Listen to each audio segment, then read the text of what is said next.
What would you say if you would have access to a prayer formula that could transform your life? Would you want to hear about it? Yes. I believe most people would say yes. And what I would like to do is actually start with a story, begin with a story. And the story is about a group of children that have physical and mental challenges. And they all want to compete in a sporting event. So they all are being entered to what we call the Special Olympics, which gives individuals the opportunity to compete in a sporting event. So this group of children started practicing together. They started eating together and spending time together. And then one day, they found themselves competing in the same event. It was a race, competing against each other. So they all found themselves lined up at the starting line. The starting gun went off, and they all started, whatever means possible for them, to go to the finish line. And then there was one boy, a very special boy, a boy with Down syndrome. And if you have been in the presence of Down syndrome children, they are very special. So that boy is going towards the finish line, and then he stopped. And then he looked back where his friends are. And then he saw a child, one of his friends, who fell down right after the finish line. So he went back. And then, like an invisible cue, one after another of those friends, of those 9 friends, turned around. They come, they picked up their friends, and they locked the elbows, and together they walked towards the finish line. And they said, it doesn't make a difference if one of us is there, if none of the others are with us. That's a powerful, powerful story. How did it make you feel? When I heard the story the first time, and even now telling the story, I feel this wave of emotion going through my whole body. And this happens to me every time when I listen to a story like this, because we are fueled with emotion. And we as human beings, reacting and acting with our emotions. And this is a scientifically proven fact, and I know this. So let me give you an example. I love animals, right? But I don't necessarily give money to an organization who helps abused animals just because I read about it or I get something in the mail.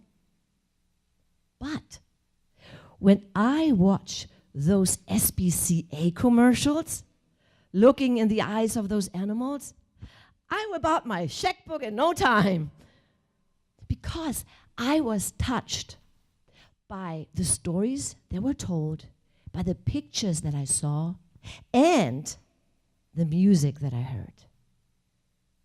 I think you know what I'm talking about, right? In the arms of the angels, far away from here. Wow.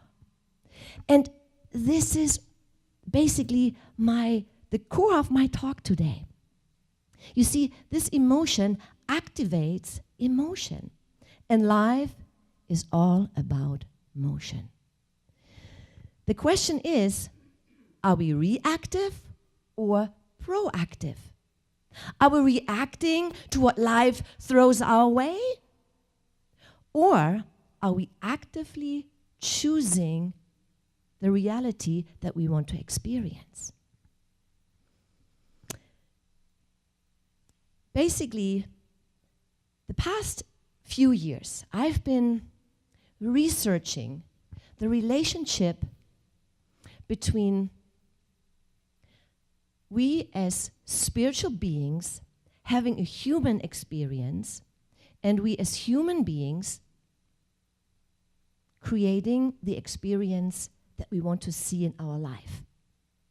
And I was started asking questions to why have some people, quote unquote, luck? Why do some people attract into their lives what they want to see and others don't? Or why are some prayers answered and some are not? And what I found during my research was actually a very simple answer. Because we are not speaking the same language. What do I mean by that? Science now knows that everything is energy. And you see, it's all a way of communicating. Quantum physics tells us that nothing is solid. Even things that look solid, like this, are made up of vibrational energy fields at the quantum level. And this includes you and me. Now, energy vibration, or energy vibrates on different frequencies. And stay with me there. This is just a little part of, a little bit of science that I throw your way. But stay with me there, because you know what I'm talking about as we go along. Energy vibrates on different frequencies. The low vibrations are like shame, hate, fear, which are negative emotions. And then there are higher energy levels, higher vibration, much, much faster. And these are emotions like love, joy, peace. And this creates positive feelings. And as we know, and we heard it probably oftentimes, God is love. Have you heard of it? Yes. And love has a certain frequency. It vibrates on that very, very high energy level. So if we want to connect with God, if we want to connect with the field of creation, we have to get into that same energy. And that is precisely the clues and instructions we can find in the ancient texts that were written over 1700 years ago. And those ancient texts were found just 60 years ago. And one of those discoveries was the lost Gospel of Thomas. And in there we can find the lost mode of prayer. So let's talk about the different modes of prayer that we know. Western scientists, Western researchers discovered 4 modes of prayers, or say there are 4 modes of prayers. The first one is the informal prayer, something we probably do all the time.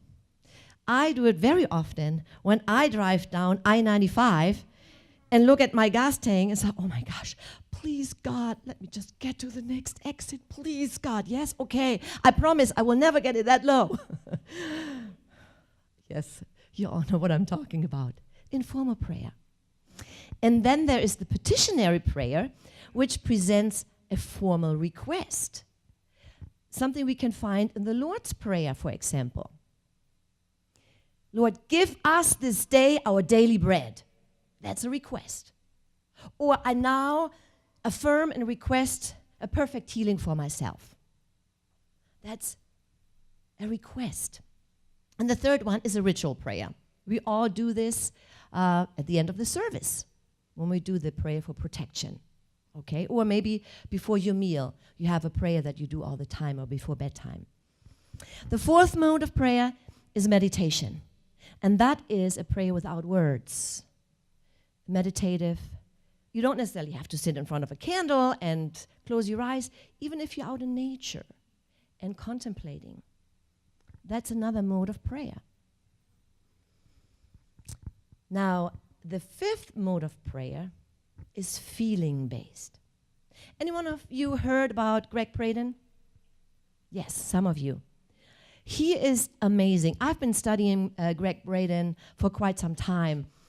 And one of the things that he shared with us was an experience that he had when he visited a monastery in Tibet. He saw how the monks were praying. They were chanting and they're saying some words. And after a while, and when he had the opportunity, he talked to the abbot and he asked him, "Tell me, what are they praying?" And the abbot said, "Oh, they are not praying. They are preparing for their prayers. That is not a prayer. They are preparing for their prayers. Prayers cannot be seen. Prayers are feeling." And he said, feeling is the prayer. We must feel the feeling as if the prayer already has been answered. Well, now you may think, well, maybe that's a Buddhist tradition. But here is where it really gets interesting. Let's go back in time with me.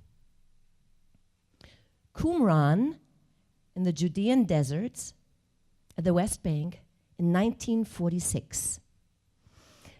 A couple of sheep herders attending to their flock of sheep, and there are a lot of caves there.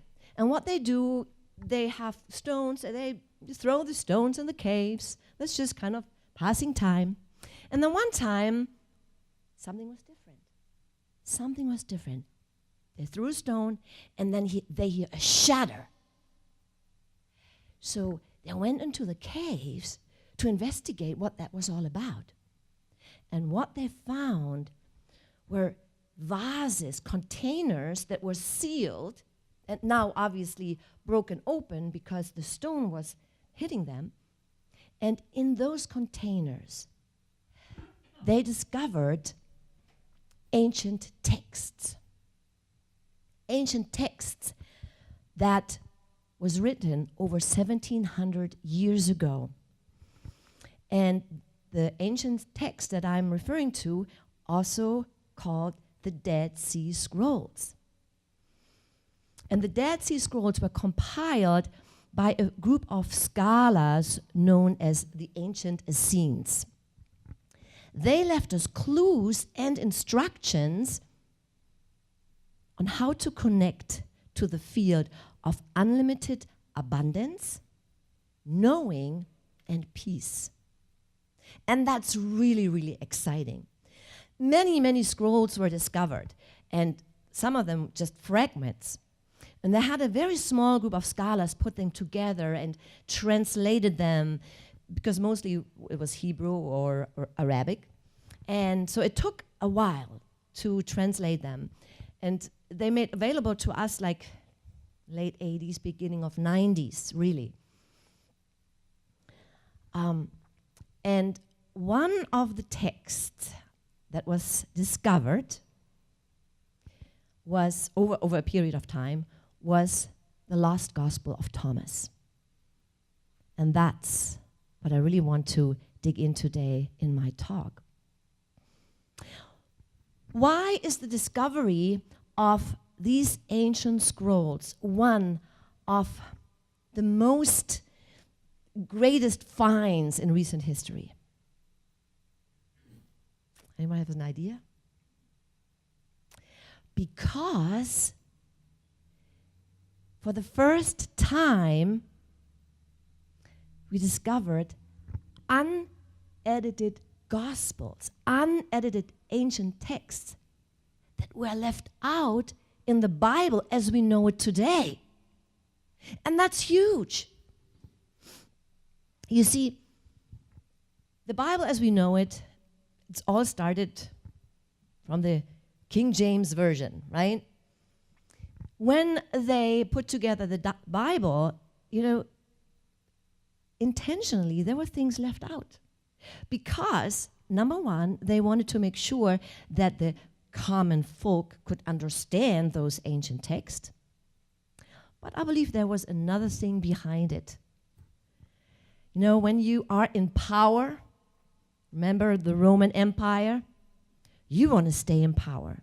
And you want to keep the common folk low. You don't want to give them the power to rise or the power to know who they really are and the power that they possess, the power that we possess. So, and now let me see. Feeling the prayer. Okay, feeling is the prayer. Remember what the gospel says, what the abbot says? Now, the Dead Sea Scrolls gave us some instructions and gave us a secret. And that secret I'm going to reveal to you today. Before I do this, let's go back to the King James Version. And let's take a look at one verse, Matthew 17:20.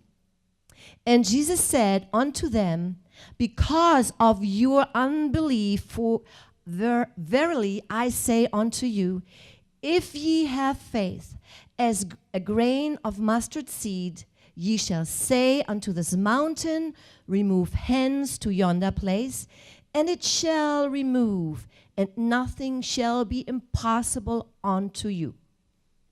Anyone heard of that? Yes. And I think this is a great statement, very, very powerful, because it tells us that we literally can move mountains. But you know what? They left one thing out. The how. Yeah, that's important, right? The how. And the how is the power. Now, in the last Gospel of Thomas, we can find that how. Are you ready? All right. Ta ta ta ta. The missing link is the how. And the last Gospel of Thomas, verse 106 says, let's reveal it. When you make the two, thought and emotion, one, you will say to the mountain, move away, and the mountain moves away. What does that mean? It really is quite simple. It means that make the two one. And the two that he's referring to, number one, our thoughts, which are right here, our thoughts, our first three chakras he's referring to. Our thoughts. And if you marry our thoughts with our emotions, then you create the feeling. Emotions are like love. That's an emotion. And how does it make you feel? When you feel that, you create a happiness, a peaceful experience, a feeling that you have. Remember what the abbot said? Feel the feeling. And this information was so powerful that it was repeated several times. In another verse, in verse 48, he says, if the two make peace with each other in this house, they say to the mountain, move away, and it will move away. In this house, what is the house? Yes, our body. This is our temple. That is our house. And when we make peace with that, really understanding, practicing, acknowledging, practicing, all right, then we can move mountains. And this is so powerful, because we may have heard about the law of attraction and all this kind of stuff. But we are really don't know yet how to connect those two. And let me just give you an example. When I started discovering this, and when I started preparing for this talk, I was more and more aware of this truth, and I was starting to practicing that. And something amazing happened. I really could see something shift in my life, and almost instantly.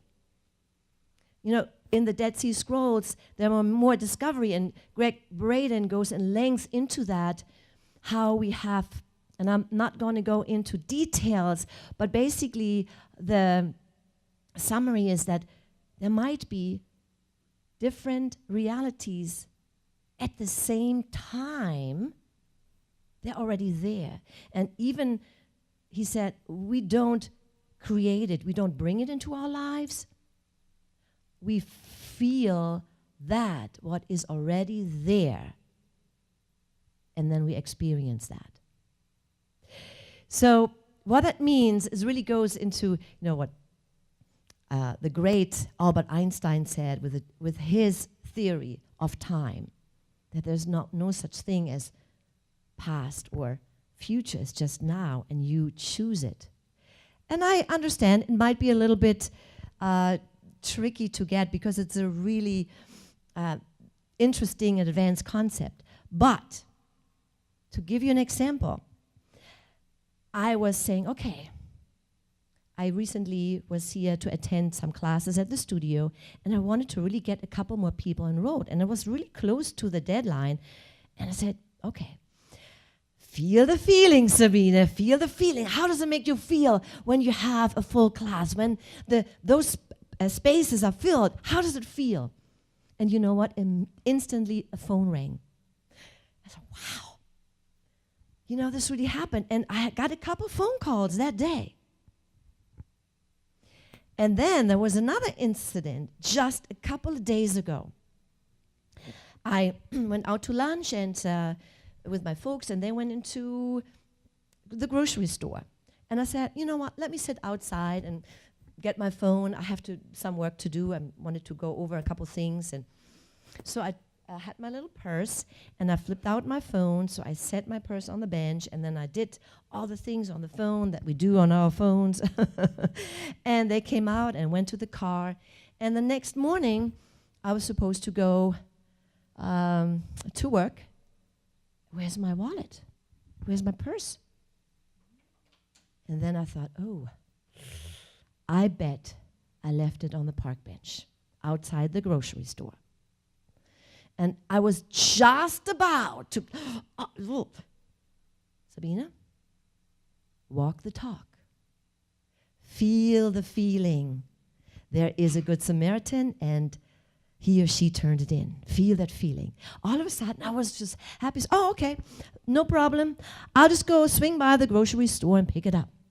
So I stopped there, went to the service desk and said, I believe a good Samaritan has turned in my wallet. And she said, well, let me look.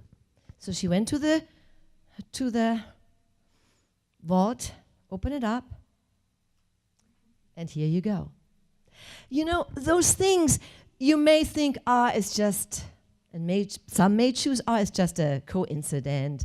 Oh, that somebody called is maybe it's just coincidence. Oh, that happened yesterday. But it's all what you believe.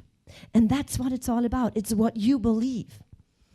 And the language that you speak.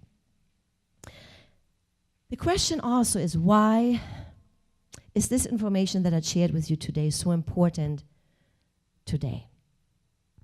You see, the unrest and violence that we see in the world today, and the separation that we feel from the world, has really something to do what the ancient Essenes were sharing with us in the lost text. And one of the things they shared was, the world around us is a mirror of the beliefs that we harbor from within. And they also give us instructions on how to make the shift into a more peaceful state. But listen what they say. The world around us is a mirror of the beliefs that we harbor from within. So what does that mean? If you feel really annoyed by what's going on, you feel almost that uncomfortable feeling, judgment, they and us, all this kind of things. I believe 2 weeks ago Dana was talking about that. So what we have to do is really look inside of us, because this is where it starts. If we have that feeling, that means there is unrest, maybe violence, judgment, hate, all those lower emotions, and we project that out into the world. You see, the same thing that you can do with good, higher vibration, love, same thing you can do with the lower vibration. So what we are to do is lift that vibration up, and we can do it only by starting with ourselves. And that it works has been proven over and over again. And I want to share just one example how that worked, and it's very close to home. Because prayer and meditation is a bridge to a more peaceful world. An experiment in Washington, D.C. was conducted, and to study the effect of a large group of meditators on social trends. They saw a rapid reversal in the violent crime trend during the project period. And that was done over a period of time, about 6 weeks. The researchers, led by John Hagelin, a renowned quantum physics, set up this major prospective social study. And the idea was to show how easy and simple it is to reduce the crime and social stress by using meditation to intervene from the field of consciousness. And they started out with 400 people, and then, or 800 people, and went to 4,000 people. Now, over that period of time, well, let me go back.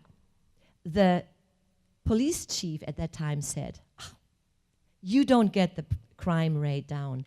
The only time I saw crime rate went down 20%, it was when we had a major snowstorm.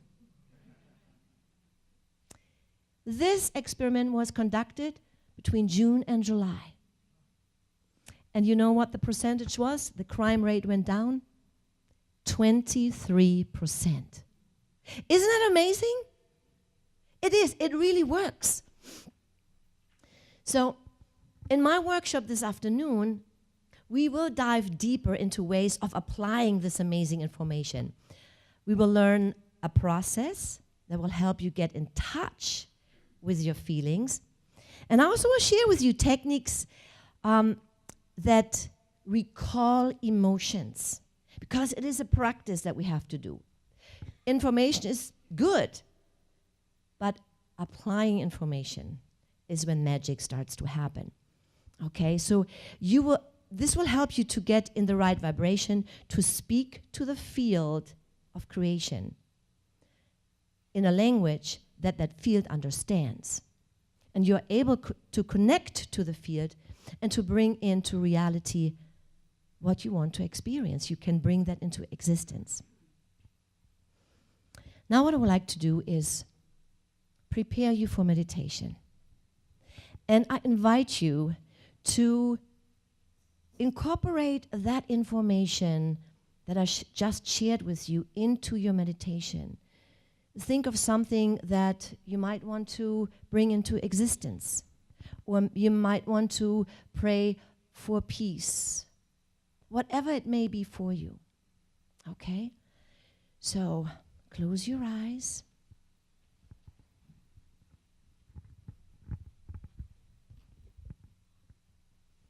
take a deep breath.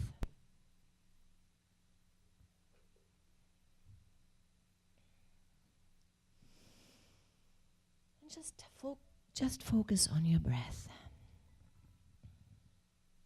Just focus on your breath. And take another deep breath. And remember, feel the feeling of what you're praying. Because you can co-create your reality. How do we feel the feeling? It's about the thought. It starts with a thought that we have in mind. I invite you now to pick a thought of higher vibration, a thought of love, and bring that thought of love into your heart space. You may want to put your hand on your heart if it helps. You don't have to. You may just bring your focus to your heart. And that thought of love, peace, joy, breathe that into your heart. And you feel an emotion in your lower chakras, in your belly, our gut feeling, our intuition. And that creates the feeling.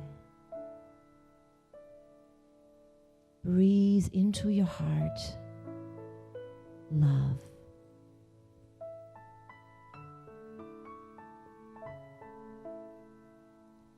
And now imagine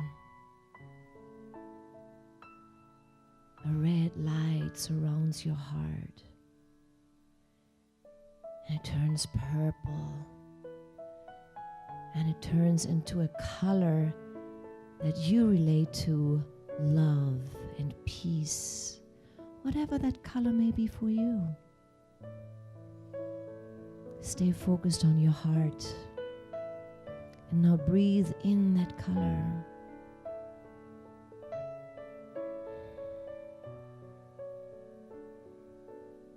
And now imagine a funnel right above your head, in which we're opening up to that field of creation, to God. We're opening up to speak the same language, the feeling of the Creator, the language of the field, love, peace, joy. And that funnel opens up and we can see that golden light that connects us with the universe. That golden light that connects us to the field of creation. And now I invite you to sit in this field, surrounded by golden light, connected with our Creator, with that field of endless possibilities and abundance. And I want you to focus on the one thing that you want to bring into your life. And feel the feeling as if your prayer has already been answered.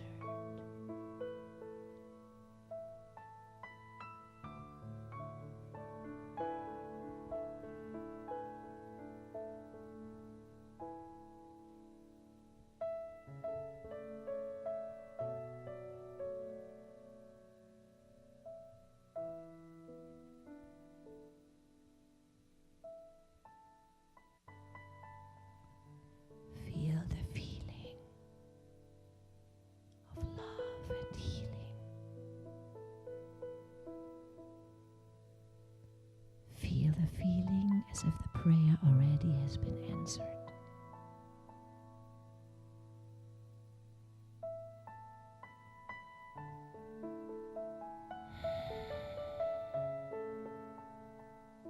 Take another deep breath in and invite you, whenever you're ready, to slowly come back into this room. Feel the chair underneath you. Take another deep breath, wiggle your toes and your fingers.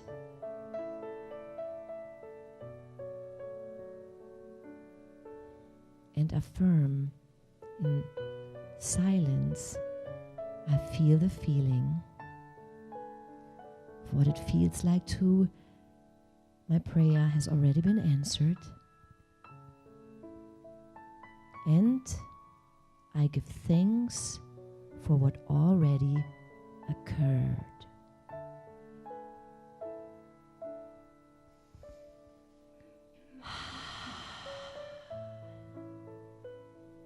And so it is. Amen.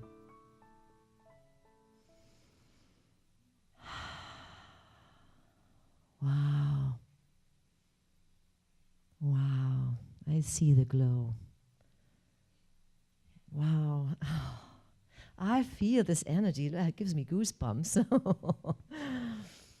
You know, intuitively we know that we are more than we've been told during our upbringing and we've been told by society. You have the power within to create whatever you want to create, applying these techniques, marrying thought and emotion, creating this feeling. Through the process of discovery and growth and practice, we are able to get closer to the unbelievable power that we possess. I invite you this week to put it to the test. Prepare yourself for the feeling prayer in any way you may want to. You may want to chant, you may want to say a word, you may listen to music that inspires you, that gets you into that state. Whatever it is, prepare yourself to get into the mode to feel the feeling. Make this lost prayer yours. Bring it into your heart. Don't lose that lost prayer. Keep it here. When you are able to get into the same frequency with the field of creation, you literally can move mountains. Feel the feeling as if the prayer has already been answered and your life will be transformed. Namaste.